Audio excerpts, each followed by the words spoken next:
Everyone, నేను ఈరోజు ఒక చిన్న పాయింట్తో మీ ముందుకు వచ్చానండి.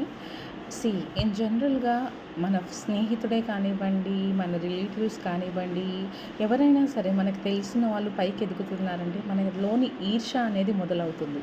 మనం కంట్రోల్ చేసుకోలేము. మనము ఇద్దరం సేమ్ హార్డ్ వర్క్ చేశా కానీ ఎందుకు మనము ఇంకా ఈ స్టేజ్లో ఉన్నాము, మన ఫ్రెండ్ ఎందుకు ఆ స్టేజ్కి వెళ్ళిపోయాడు. సో ఆ ఈర్ష్య అనేది కంట్రోల్ చేసుకోవడం కష్టం కదా.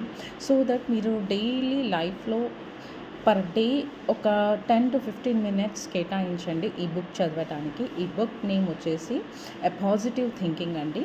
Written by Norman Vincent peel అనే రచయిత బుక్ రాశాడండి.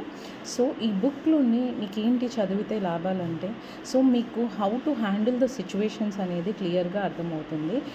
మనం daily FB reels, Insta reels అన్నీ చూస్తూ ఉంటాం, రైట్? దాంట్లో కొంచెం టైం దీనికి స్పెండ్ చేయండి. It will be helpful for your real life scenarios. Hope you understand. Bye bye.